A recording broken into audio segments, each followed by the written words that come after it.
In a speech at U.S. CENTCOM headquarters today in Florida, President Trump said that radical Islamic terrorists are committing atrocities across the world and are determined to strike within the United States. True. But then he added this.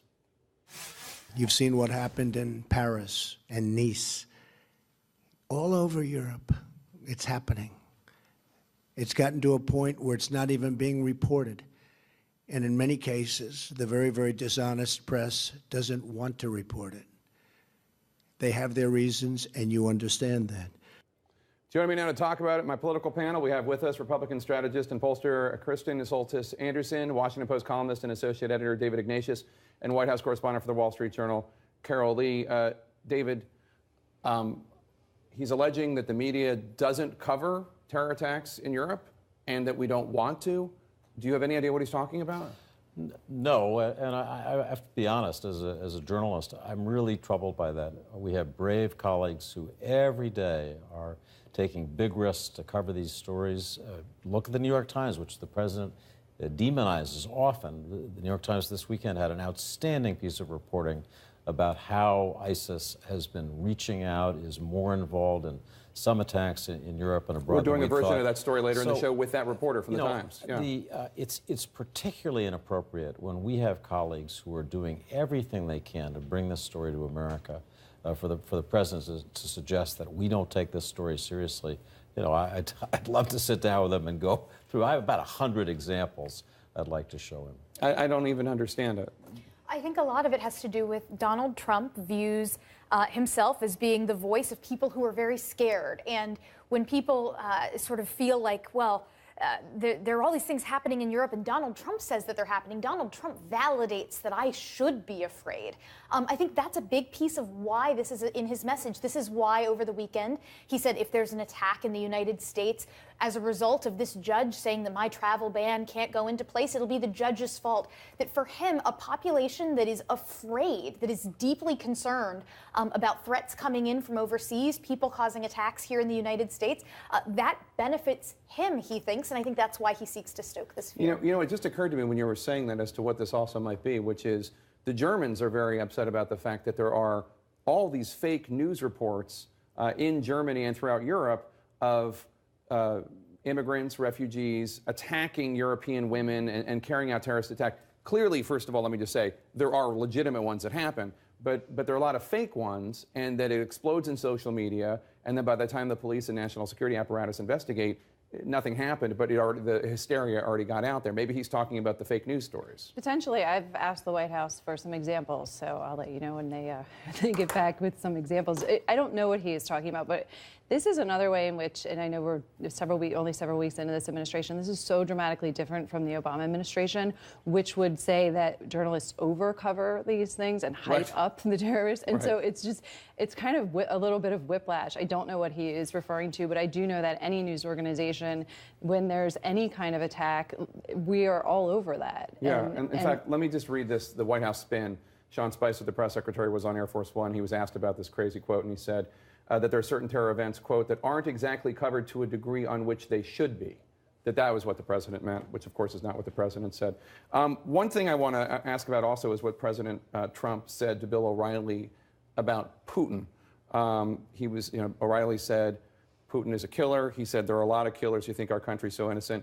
And David, here's what Senate Majority Leader Mitch McConnell told me about that quote yesterday. I'm trying to imagine your response if President Obama had defended the murderous reign of Putin by saying, you think our country's so innocent? Well, look, I'm not going to critique the president's every utterance, but I do think America is exceptional. America is different. We don't operate in any way the way the Russians do.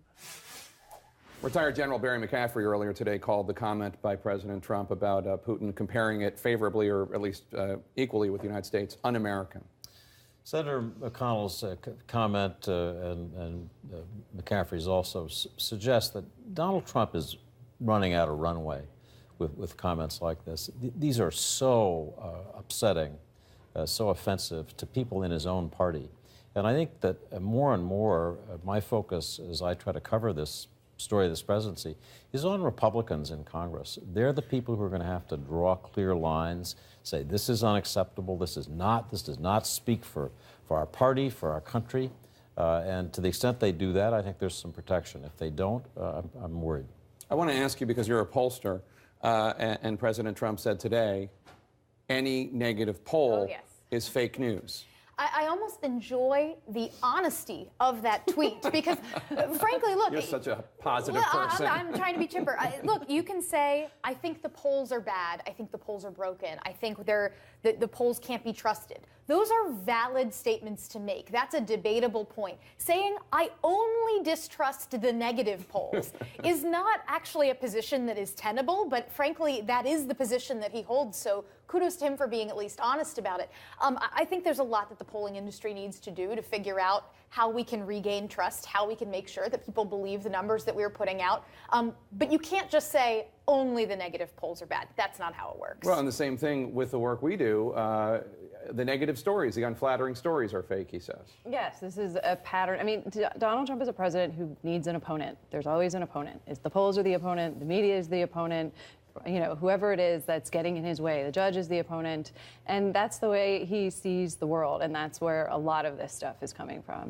You were talking about Republicans in Congress. The checks and balances that we have set up in the system, freedom of the press and the press being one of them, but also, of course, the judicial branch, which some people think is now under attack because of his comments about the Judge Robart. There's a legislative branch. Are members of Congress afraid of him? Do they think that they're next in terms of trying to undercut them?